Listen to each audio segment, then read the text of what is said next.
नमस्कार दोस्तों, एक बार फिर आपका स्वागत है हमारे YouTube channel genesis institute of life science from Kanpur. मैं राघवेंद्र मिश्रा आज आपके साथ डिस्कस करने वाला हूं सेल टू मैट्रिक्स अटैचमेंट के बारे में।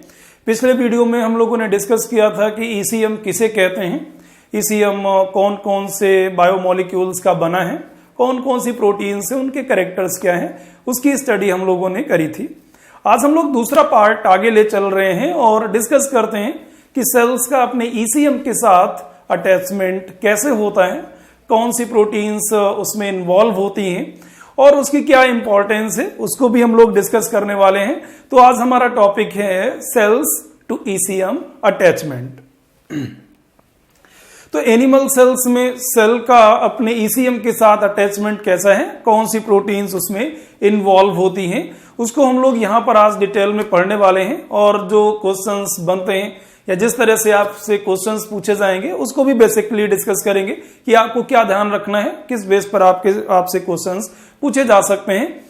तो अब एक सेल अपने ECM के साथ कैसे अटैच होगी, तो आपको ध्यान रखना है जो मेजर फैमिली है, जो मेन फैमिली है, जो सेल्स को अपने ECM के साथ कनेक्ट करेगी इन एनिमल्स, उसे हम लोग इंटेग्रिन कहते हैं। उस रिसेप्टर को नाम देते हैं इंटेग्रिन। तो हम लोग ये कह सकते हैं कि ये एक फैमिली है, रिसेप्टर फैमिली है जो सेल्स को ECM के साथ कनेक्ट करेगी। तो यहां पर हमारा topic cells to ECM attachment. Cells binds to the components of ECM through specific receptors on their surface. Cell की सरफेस पर स्पेसिफिक रिसेप्टर्स हैं, ये सेल है और इस सेल के सरफेस पर स्पेसिफिक रिसेप्टर्स प्रेजेंट होते हैं। आप समझ सकते हैं इस तरह से रिसेप्टर्स प्रेजेंट हैं। Receptors the principal cell surface receptor family that attaches cells to their external environment is the integrins. जो मेजर फैमिली है वो इंटेग्रिन है, ठीक है। तो सेल्स ECM के कंपोनेंट के साथ जुड़ी हुई है अपने सेल सरफेस रिसेप्टर्स के द्वारा। और जब हम इन रिसेप्टर्स की स्टडी करते हैं तो जो मेजर फैमिली है, ठीक है, प्रिंसिपल फैमिली, वो इंटेग्रिन्स की है। अब इंटेग्रिन्स नाम क्यों दिया, तो उसका एक कारण है। इंटेग्रिन हम इसे इस वजह से बोलते हैं क्योंकि एक तरफ ये रिसेप्टर्स बाहर ECM के साथ जुड़े हुए हैं, ECM के कंपोनेंट के साथ इनका कांटेक्ट है, और दूसरी तरफ सेल के अंदर ये कनेक्टेड हैं, दूसरी तरफ साइटोस्केलेटल से कनेक्टेड है। सेल का जो साइटोस्केलेटल है, एक्टिन फिलामेंट या इंटरमीडिएट फिलामेंट, उनके साथ कनेक्शन है। तो ये फैमिली, ये रिसेप्टर फैमिली सेल को बाहर की तरफ जोड़ती है ECM से, और जबकि दूसरी तरफ इंटरनल यदि हम देखें सेल के अंदर तो ये कांटेक्ट बनाती है साइटोस्केलेटल के साथ। तो इंटेग्रिन सेल के साइटोस्केलेटल को ECM के साथ कनेक्ट करता है। ये भी एक इंपॉर्टेंट पॉइंट है। इसी बेस पर हम लोग जंक्शंस को डिवाइड भी करते हैं, उनकी स्टडी भी करते हैं। तो मेजर फैमिली कौन है? इंटेग्रिन, ठीक है। The name integrin based on their role in interacting the cytoskeleton with the extracellular matrix, ठीक है। तो इसे इंटेग्रिन क्यों कहते हैं, आप इसको भी ध्यान रखना है।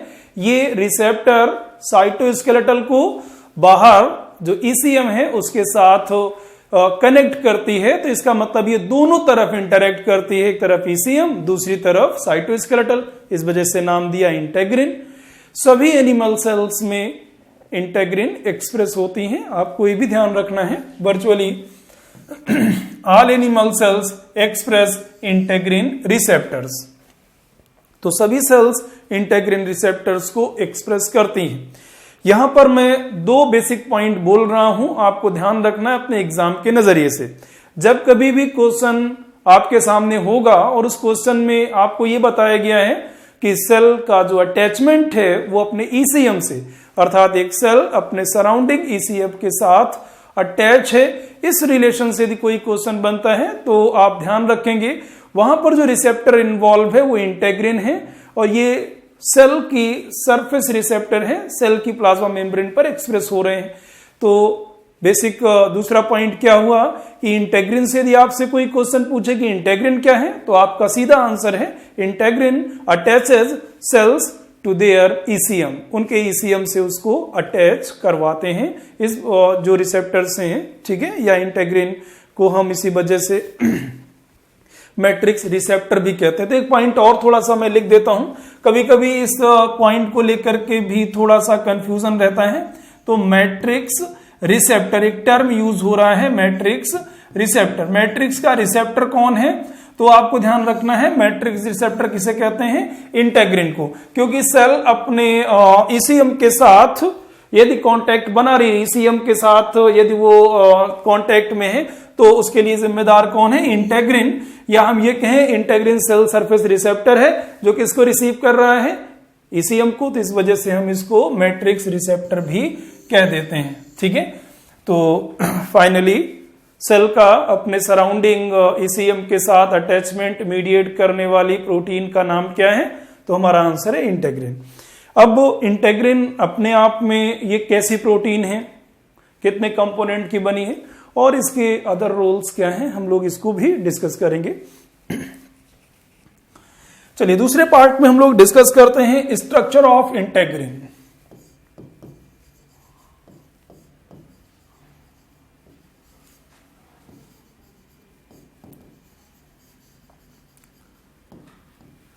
इंटेग्रिन का स्ट्रक्चर क्या है, इसको हम लोग डिस्कस करेंगे। तो इंटेग्रिन सेल ट्रांसमेम्ब्रेन प्रोटीन है, सेल के सरफेस पर एक्सप्रेस हो रही है और ये डाइमेरिक होती है, एक डाइमेरिक प्रोटीन है, 2 सब यूनिट से ये मिलकर के बनती है।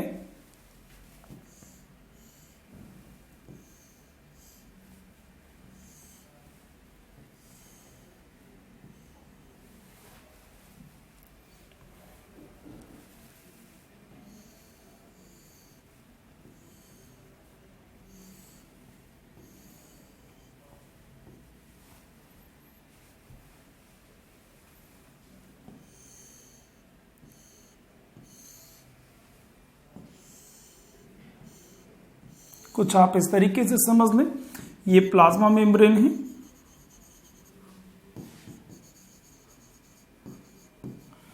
इंटेग्रिन 2 पॉलीपेप्टाइड से मिलकर के बनती है।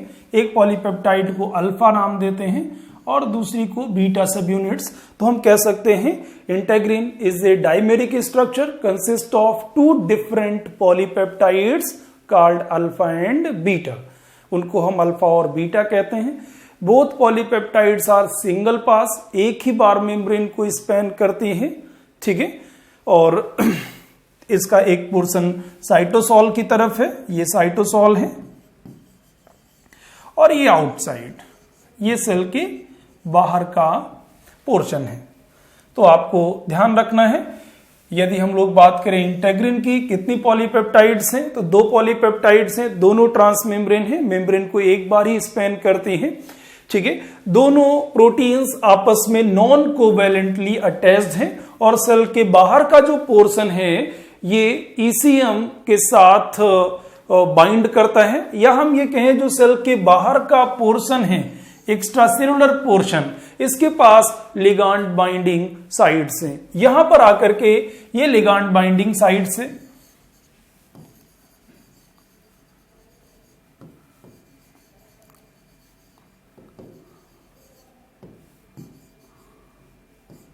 Ligand binding site. तो दोनों मिलकर के लिगांड बाइंडिंग साइट बनाती हैं अल्फा और बीटा। ये इसका साइटोसोलिक पोर्शन है और साइटोसोलिक पोर्शन को भी हम लोग डिस्कस करेंगे।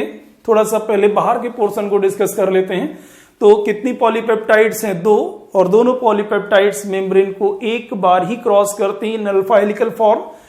अल्फा और बीटा सब यूनिट्स दोनों आपस में नॉन कोवैलेंटली एसोसिएटेड हैं और सेल के जो बाहर के डोमेन्स हैं कलेक्टिवली अल्फा और बीटा के, वो लिगांड बाइंडिंग साइट बनाते हैं। ईसीएम के कंपोनेंट यहां पर कांटेक्ट बना सकते हैं, या ये हम कहें इंटेग्रिन अपने बाहर के एक्स्ट्रा सेलुलर डोमेन से ईसीएम के कंपोनेंट्स को रिकॉग्नाइज करेगा और उनके साथ बाइंड करेगा। जब हम साइटोसोलिक पोर्शन की बात करते हैं तो साइटोसोलिक पोर्शन साइटोस्केलेटल के साथ जुड़ा होता है और इनके साथ कनेक्टेड होती हैं एडॉप्टर प्रोटीन्स। मैं यहां पर एक टर्म यूज कर रहा हूं, एडॉप्टर प्रोटीन्स। ये एडॉप्टर प्रोटीन्स इंटेग्रिन्स को कनेक्ट कराती हैं साइटोस्केलेटल के साथ। आप कुछ इस तरीके से समझ सकते हैं, ये साइटोस्केलेटल है, कौन सा है उसको हम लोग बाद में डिस्कस कर लेंगे। तो इंटेग्रिन एक तरफ ईसीएम के कंपोनेंट के साथ कनेक्ट होगी और दूसरी तरफ वो सेल के अंदर साइटोस्केलेटल के साथ कनेक्ट होगी। साइटोस्केलेटन के साथ इसका कांटेक्ट है, लेकिन इंटेग्रिन डायरेक्ट साइटोस्केलेटन के साथ लिंक नहीं होती है, बल्कि इसको लिंक कराने के लिए स्पेशल प्रोटीन्स होती है जिनको एडॉप्टर प्रोटीन्स कहते हैं। वो लिंक मेंटेन करती हैं साइटोस्केलेटल और इंटेग्रिन के साइटोसोलिक पोर्शन को। ठीक है, ये एडॉप्टर प्रोटीन्स कौन कौन सी हो सकती हैं जो इंटेग्रिन से रिलेटेड हैं? तो बहुत ही फेमस नाम है, जैसे कि टैलिन, अल्फा एक्टिनिन और विनकुलिन। आप इन प्रोटीन्स को भी ध्यान रखेंगे, ये एडॉप्टर प्रोटीन्स हैं जो इंटेग्रिन को साइटोस्केलेटल के साथ लिंक करती हैं। इनको हम लोग, बहुत ही फेमस नाम है और कई बार इनके क्वेश्चंस भी रिलेटेड आ चुके हैं, टैलिन, अल्फा एक्टिनिन और वेनकुलिन। तो आप जब भी इन प्रोटीन्स को देखेंगे या पढ़ेंगे तो आप ध्यान रखेंगे कि इंटेग्रिन को साइटोस्केलेटल के साथ जोड़ने के लिए जो एडॉप्टर प्रोटीन्स हैं वो इन तीन फैमिलीज में है, टैलिन, अल्फा एक्टिनिन और वेनकुलिन। तो एक तरफ साइटोस्केलेटल से कनेक्शन है और दूसरी तरफ ईसीएम से। अब ईसीएम का कनेक्शन किसके साथ है? क्योंकि ईसीएम में तो कोलेजन भी प्रेजेंट है, इलास्टिन भी है, फाइब्रोनेक्टिन,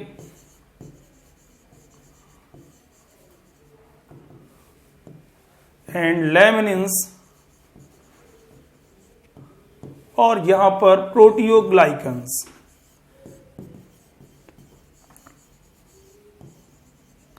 प्रोटियोग्लाइकन्स। तो अब यहां पर थोड़ा ध्यान रखेंगे, इंटेग्रिन का जो एक्स्ट्रा सेलुलर पोर्शन है वो किसके साथ कांटेक्ट बनाता है? क्या वो कोलेजन के साथ बाइंड होता है, या इलास्टिन के साथ, या फाइब्रोनेक्टिन, लैमिनिन्स, या प्रोटियोग्लाइकन के साथ बाइंड होता है? ये भी एक क्वेश्चन है और इंपॉर्टेंट पॉइंट है स्टूडेंट के लिए कि ये पोर्शन किसके साथ कांटेक्ट बनाएगा। तो पहले तो आप ये समझ लें, जो इंटेग्रिन का extra cellular ligand binding portion है, लिगांड बाइंडिंग डोमेन है, वो कोलेजन, इलास्टिन, फाइब्रोनेक्टिन, लैमिनिन्स या प्रोटियोग्लाइकन्स किसी के साथ भी लिंक हो सकता है। तो इसके साथ इन एक्स्ट्रा सेलुलर जो कंपोनेंट्स हैं वो कोई भी आकर के बाइंड हो सकते हैं। ऐसा कोई रूल नहीं है कि कोई एक ही तरह का बायोमोलिक्यूल आकर के इसके साथ बाइंड होगा। तो आपको ध्यान रखना है कि यहां पर जो इंटरेक्शन है वो होमोट्रॉपिक ना होकर के वो हेट्रोट्रॉपिक है। ठीक है, कोई भी कंपोनेंट इनमें आकर के बाइंड हो सकता है। तो यहां पर एक टर्म ये यूज होगा, क्या इंटेग्रिन होमोट्रॉपिक इंटरेक्शंस में इन्वॉल्व होता है, मतलब सेम तरह के ही मॉलिक्यूल आकर के बाइंड हो सकते हैं, हेट्रोट्रॉपिक हो सकता है। आगे इस पॉइंट को थोड़ा डिटेल में डिस्कस करेंगे दूसरे जो टॉपिक है सेल टू सेल अटैचमेंट में। तो आपको ध्यान रखना है इनमें से कोई भी इसके साथ कांटेक्ट में आ सकता है, या हम ये कहें इंटेग्रिन ईसीएम के किसी भी कंपोनेंट के साथ कांटेक्ट बना सकता है। ठीक है, लेकिन मोस्ट ऑफ इंटेग्रिन्स रिकॉग्नाइज करते हैं ईसीएम के कंपोनेंट्स के उस पार्ट को जहां पर एक ट्राइपेप्टाइड सीक्वेंस मिलता है RGD। ये ट्राइपेप्टाइड सीक्वेंस काफी इंपॉर्टेंट है इंटेग्रिन के हिसाब से। तो इंटेग्रिन ईसीएम के कंपोनेंट को रिकॉग्नाइज करते हैं और मेनली कंपोनेंट के उस हिस्से को रिकॉग्नाइज करता है जहां पर प्रेजेंट है एक कंजर्व ट्राइपेप्टाइड सीक्वेंस, जिसको मैंने फाइब्रोनेक्टिन में डिस्कस किया था, और उसका अमीनो एसिड सीक्वेंस क्या है? RGD। R स्टैंड करता है आर्जिनिन के लिए, जो जी स्टैंड कर रहा है ये ग्लाइसिन के लिए है और डी एस्पार्टिक एसिड के लिए स्टैंड करता है। आर्जिनिन एक पॉजिटिवली चार्ज अमाइनो एसिड है, ग्लाइसिन एक एलिफेटिक स्मॉलेस्ट अमाइनो एसिड है और एस्पार्टिक एसिड एक नेगेटिवली चार्ज अमाइनो एसिड है। तो आरजीडी सीक्वेंस को रिकॉग्नाइज करता है ईसीएम के कंपोनेंट को। ठीक है, तो ये हमारा बेसिक पार्ट हुआ कि इंटेग्रिन ईसीएम के कंपोनेंट्स में किसको रिकॉग्नाइज करते हैं। तो आप कह सकते हैं कि वो कोलेजन, इलास्टिन, फाइब्रोनेक्टिन, लैमिनिन या फिर प्रोटियोग्लाइकन किसी को भी रिकॉग्नाइज कर सकते हैं। मेनली वो कौन से रीजन को रिकॉग्नाइज करते हैं, तो जहां पर आरजीडी सीक्वेंस है वो उसको रिकॉग्नाइज करते हैं। आपको ये भी ध्यान रखना है आरजीडी सीक्वेंस फाइब्रोनेक्टिन्स में पाया जाता है एक डोमेन में, और जो कोलेजन या फिर इलास्टिन, लैमिनिन्स में भी ये सीक्वेंस पाया जाता है। इस वजह से इंटेग्रिन इसके साथ भी इजिली बाइंड कर जाते हैं। अब एक पॉइंट आपको और ध्यान रखना है, जब एक्स्ट्रा सेलुलर ईसीएम के कंपोनेंट इंटेग्रिन के साथ बाइंड करते हैं, उसी समय इस बाइंडिंग को स्टेबल बनाने के लिए या इस बाइंडिंग को मीडिएट करने के लिए डाइवेलेंट कैटायंस की जरूरत पड़ती है। डाइवेलेंट कैटायंस की जरूरत पड़ती है, जैसे कि वो कैल्शियम है या फिर मैग्नीशियम हो सकता है या फिर वो मैग्नीज हो सकता है।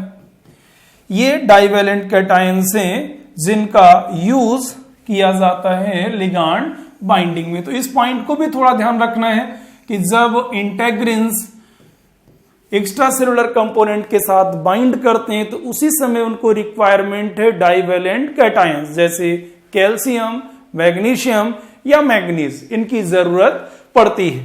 तो ये इंटेग्रिन का स्ट्रक्चर है, ये प्लाज्मा मेम्ब्रेन है। सेल के अंदर इंटेग्रिन साइटोस्केलेटन के साथ जुड़ी हुई है। इस पॉइंट को थोड़ा हम लोग आगे डिस्कस करेंगे कि कौन सा साइटोस्केलेटन इसके साथ जुड़ता है। ठीक है, ये आप कुछ बेसिक पॉइंट्स इंटेग्रिन के बारे में ध्यान रखेंगे। फाइनली मैं 3 पॉइंट यहां पर बोल रहा हूं, आप उसको ध्यान रखेंगे। इंटेग्रिन डाइमेरिक स्ट्रक्चर है और 2 डिफरेंट पॉलीपेप्टाइड जिनको अल्फा और बीटा कहते हैं उससे मिलकर के बनी हुई है। ठीक है, साइटोसोलिक पोर्शन इंटेग्रिन का साइटोस्केलेटल के साथ लिंक होता है via adapter proteins. Adapter proteins में टैलिन, अल्फा एक्टिनिन या वेनकोलिन हो सकता है, इनके माध्यम से वो साइटोस्केलेटल से जुड़ा होता है। ठीक है, और तीसरा पॉइंट ये है कि जो उसका एक्स्ट्रा सेलुलर पोर्शन है, जो लिगांड बाइंडिंग डोमेन है, वो ईसीएम के कंपोनेंट के साथ कांटेक्ट बनाता है। ठीक है, और मेनली ईसीएम के उन कंपोनेंट्स के उन रीजन पर कांटेक्ट बनाएगा जहां पर एक कंजर्व ट्राइपेप्टाइड सीक्वेंस प्रेजेंट है, और सीक्वेंस का यदि हम स्टडी करेंगे तो आरजीडी, आर्जिनिन, ग्लाइसिन और एस्पार्टिक एसिड, आप इन 3 पॉइंट को ध्यान रखेंगे। ये स्ट्रक्चर है इंटेग्रिन का। इस तरह से एक सेल अपने बाहर के ईसीएम के साथ कनेक्टेड है। ठीक है, अब इस पॉइंट को थोड़ा और आगे बढ़ाते हैं और लेकर के आते हैं कि क्या फंक्शन है, इंटेग्रिन का रोल क्या है। यदि हमसे कोई कहे इंटेग्रिन का बेसिक रोल क्या है, तो एक पॉइंट तो हम ये कहेंगे कि इंटेग्रिन का रोल है सेल को उसके ईसीएम से अटैच करना। तो जब फंक्शन की बात करेंगे तो एक प्रोमिनेंट फंक्शन है अटैचमेंट ऑफ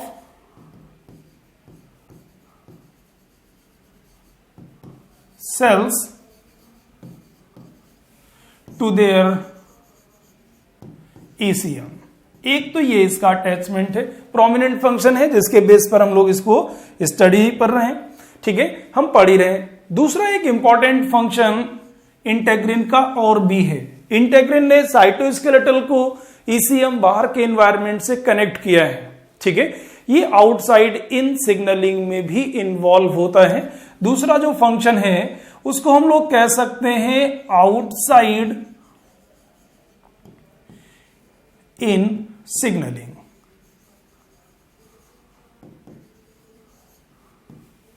जब कोई लिगांड इंटेग्रिन के साथ बाहर बाइंड होता है, इसके बाइंड होने से जो साइटोसोलिक इसका टेल है, यहां पर कुछ एंजाइम्स भी एसोसिएटेड हैं, कुछ काइनेजेस एसोसिएटेड हैं, वो एक्टिवेट होते हैं। तो जैसे ही लिगांड बाइंड हुआ, तो साइटोसोलिक पोर्शन पर एसोसिएटेड काइनेज एक्टिवेट होते हैं और उनके एक्टिवेट होने से एक सिग्नलिंग कैस्केड रिएक्शन शुरू होता है, जिसे हम कह सकते हैं कि जो इंटेग्रिन है उसने बाहर के लिगांड को सेंस किया और उसके रिस्पांस में सेल के अंदर एक सिग्नलिंग रिएक्शन स्टार्ट हुई और उस सिग्नलिंग रिएक्शन के रिस्पांस में ऐसा नहीं कि कोई चेंज नहीं होता है। यदि हम उस सिग्नलिंग रिस्पांस को देखें तो कई सारे सेलुलर प्रोसेसेस में चेंज आते हैं, जैसे ये सिग्नलिंग रिएक्शन ट्रिगर कर सकता है सेल प्रोलिफरेशन को,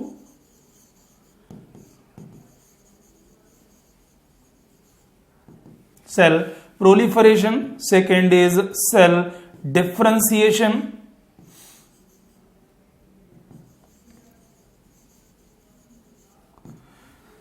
देन हम लोग लिख सकते हैं सेल माइग्रेशन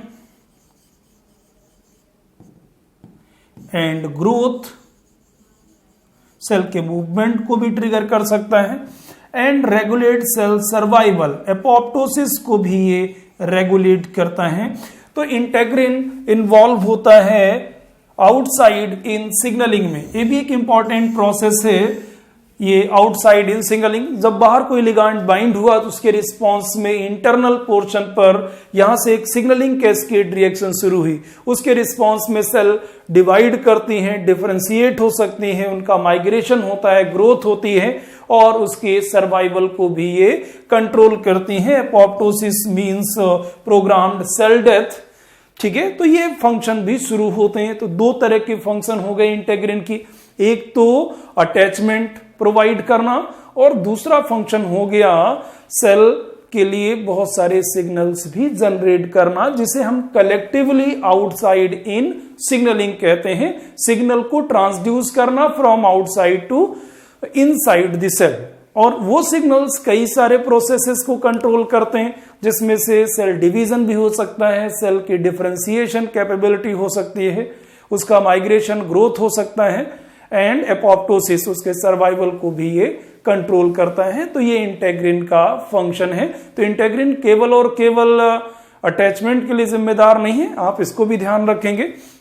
अब एक क्वेश्चन आपका ये हो सकता है कि कौन से एंजाइम से एसोसिएटेड है, तो मैं बहुत ज्यादा उस टॉपिक को आगे लेकर के यहां पर नहीं जा रहा हूं, लेकिन आप ध्यान रखेंगे इंटेग्रिन के साथ दो फेमस काइनेजेस जुड़े हुए हैं।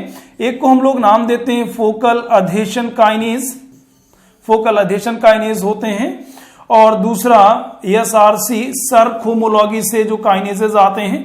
ये दो काइनेजेस हैं जो कॉमनली इसके साथ जुड़े होते हैं, वो सिग्नलिंग कैस्केड रिएक्शंस को शुरू करते हैं। अभी तक ऐसा कोई क्वेश्चन नहीं आया है और ना ही जनरली पूछा जाएगा।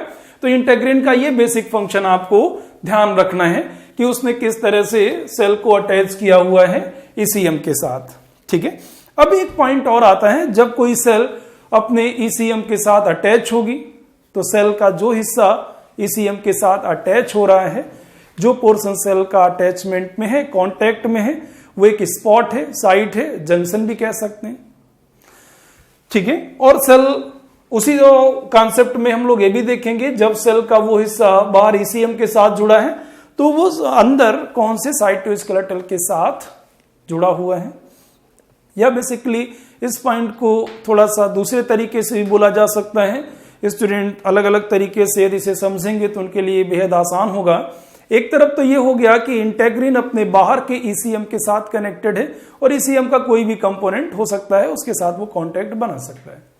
अब दूसरा पॉइंट आता है, सेल के अंदर जो इंटेग्रिन का साइटोसोलिक पोर्शन है वो कौन से साइटोस्केलेटल के साथ जुड़ा हुआ है। आप जानते हैं कि हमारा यूकैरियोट्स में जो साइटोस्केलेटन है वो माइक्रोट्यूब्यूल्स, माइक्रोफिलामेंट और इंटरमीडिएट फिलामेंट से मिलकर बना होता है। तीन तरह की प्रोटीन से जो हमारे साइटोस्केलेटल का हिस्सा है। तो एक बेसिक क्वेश्चन ये बनता है, और इस टॉपिक में आगे जो हम लोग जंक्शंस पढ़ते हैं तो बेसिकली इसी बेस पर डिवाइड करते हैं कि इंटरनल साइटोसोलिक फेज पर पर्टिकुलर वो रिसेप्टर कौन से साइटोस्केलेटन के साथ जुड़ा हुआ है, ठीक है। तो इस पॉइंट को हम अगले स्टेप में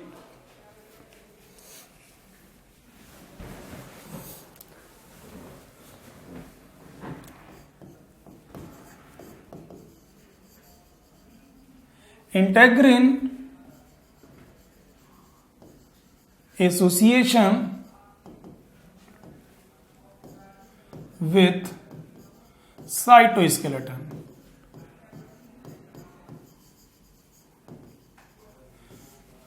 जब हम इंटेग्रिन का एसोसिएशन साइटोस्केलेटन के साथ पढ़ते हैं तो इसको थोड़ा सा हम अलग नजरिए से इसको पढ़ेंगे और देखेंगे यहां पर किसके साथ इसका कनेक्शन है। तो एक तो बाहर का कनेक्शन हो गया, जब सेल के अंदर आ रहे हैं तो एक तो पॉइंट हमारा सीधा सीधा ये हो गया कि इंटेग्रिन सेल के अंदर साइटोस्केलेटन के साथ जुड़े हुए। लेकिन क्वेश्चन ये है कि वो कौन से साइटोस्केलेटन के साथ जुड़ा हुआ है। ठीक है, जब हम इस बेस पर स्टडी करते हैं तो हम कहते हैं कि इंटेग्रिन दो तरह के अटैचमेंट में इन्वॉल्व होता है इंटरनल साइट्स के बेस पर। एक को हम लोग नाम देते हैं focal adhesion, one is focal adhesion and second is हेमीडेस्मोसोम।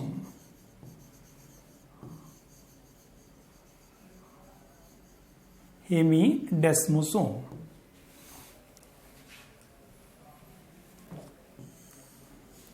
आप इस पॉइंट को दोबारा समझ सकते हैं, मैं दोबारा बोल रहा हूं। जब हम इंटेग्रिन का एसोसिएशन साइटोस्केलेटल से पढ़ते हैं, उसे साइटोस्केलेटल के रिलेशन के बेस पर पढ़ते हैं, तो हम दो टर्म लेके आते हैं, one is hemidesmosome and second is focal adhesion. ठीक है, तो हेमीडेस्मोसोम और फोकल अधेशन क्या है, इसको मैं थोड़ा यदि लिखूंगा तो आपके लिए ज्यादा आसान हो जाएगा। मैं यहां पर लिख सकता हूं actin filament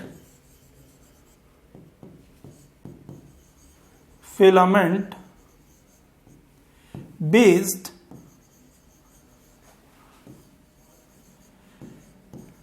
cell to ECM attachment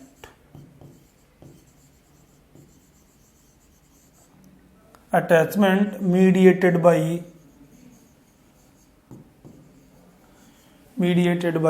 integrins।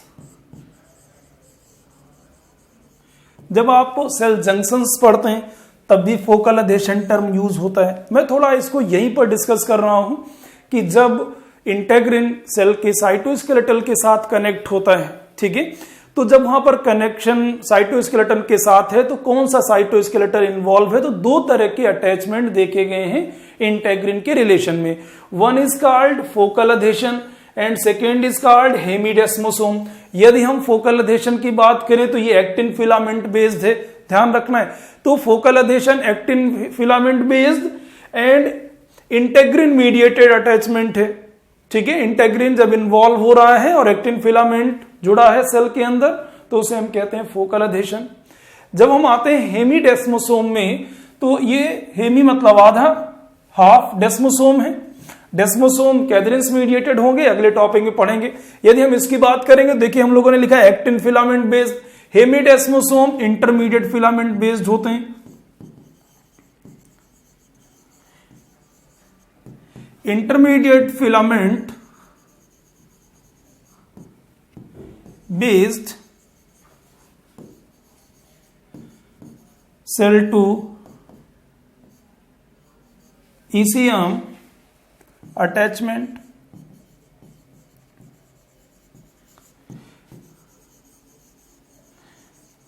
mediated by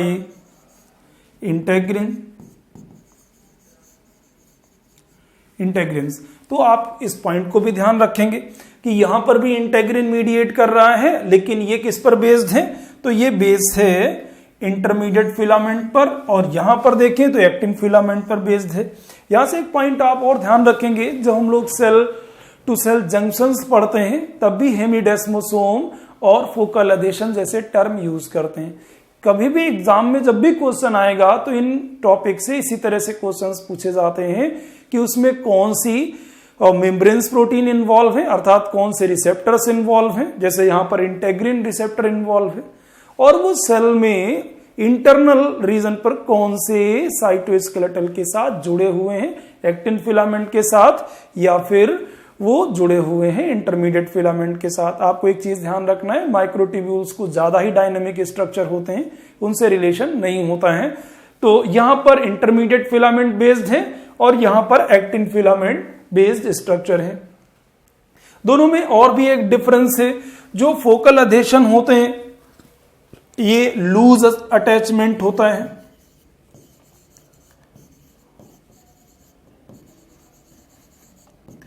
focal जो अधेशन है ये लूज अटैचमेंट है, जबकि ये कुछ ज्यादा ही टाइट अटैचमेंट होता है,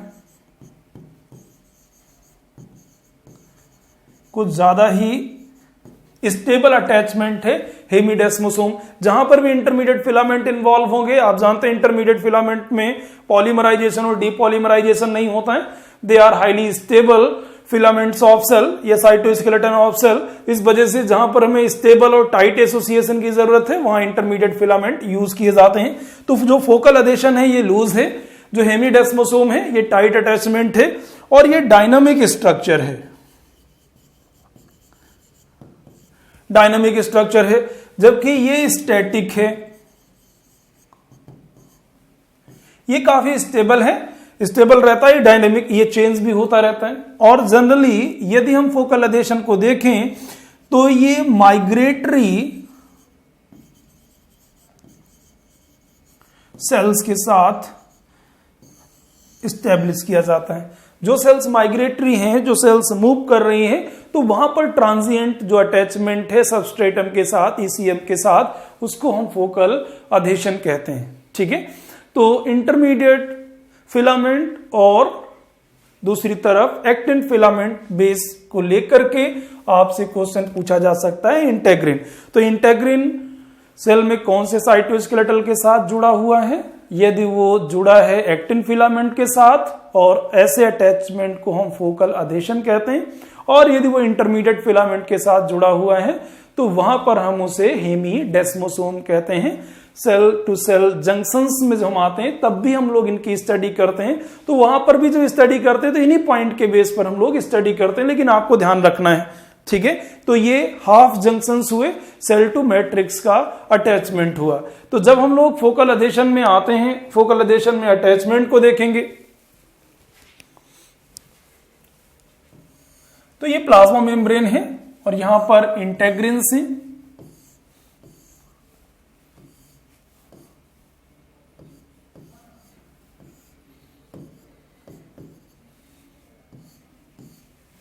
तो इंटेग्रिन के साथ सबसे पहले यहां पर कनेक्टेड होती है एडॉप्टर प्रोटीन, और एडॉप्टर प्रोटीन में जनरली यहां पर है टैलिन। टैलिन के साथ ही जुड़ी होती है विनकुलिन,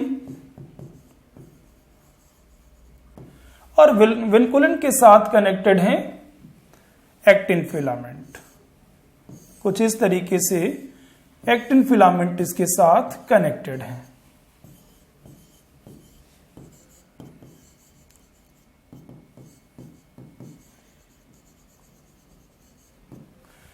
तो ये बाहर साइटोस्केलेटल है और यहां पर साइटोसॉलिक पोर्शन पर टैलिन है। टैलिन के साथ कांटेक्ट में है विनकुलिन, तो टैलिन कांटेक्ट बनाता है विनकुलिन, और विनकुलिन जुड़ा हुआ है एक्टिन फिलामेंट से। कुछ इस तरीके का अटैचमेंट पाया जाता है फोकल अधेशन में। ठीक है, यदि हम लोग हेमिडेस्मोसोम की बात करेंगे तो हेमिडेस्मोसोम में भी बेसिक सा कॉन्सेप्ट है।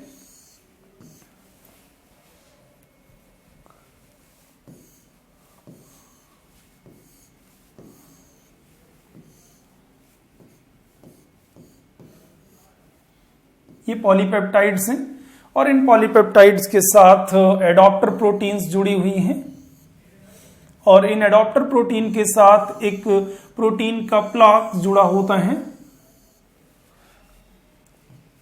ये प्लेकिन प्रोटीन है, प्लेकिन प्रोटीन है, और ये प्रोटीन का प्लाक है, और इस प्लाक के साथ जुड़ा हुआ है इंटरमीडिएट फिलामेंट।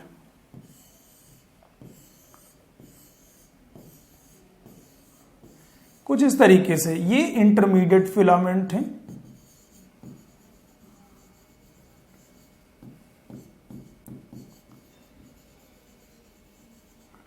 तो कुछ आप इसमें दोनों में अंतर समझ सकते हैं। यहाँ पर बाहर साइटोस्केलेटल है, बाहर जो एक्सटर्नल पोर्शन है वो साइटोस्केलेटल के साथ जुड़ा है।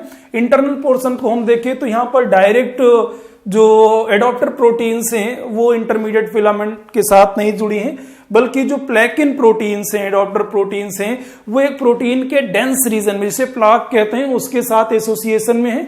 तो ये एक डेंस प्रोटीनिशियस रीजन है जिसे प्लाक कहते हैं, उसमें प्लेकिन प्रोटीन्स प्रेजेंट है और इसके साथ कांटेक्ट में है इंटरमीडिएट फिलामेंट। ये कुछ ज्यादा ही स्टेबल स्ट्रक्चर है, इसी वजह से हम लोग इनको स्टैटिक स्ट्रक्चर कहते हैं और ये डायनेमिक स्ट्रक्चर है। ये दोनों में कुछ बेसिक डिफरेंस है, तो आपको ध्यान रखना है। जो इंटेग्रिन्स हैं वो सेल को अटैच करते हैं उसके सराउंडिंग ईसीएम से। बाहर का portion generally most of cases में आरजीडी ट्राइपेप्टाइड सीक्वेंस को रिकॉग्नाइज करता है।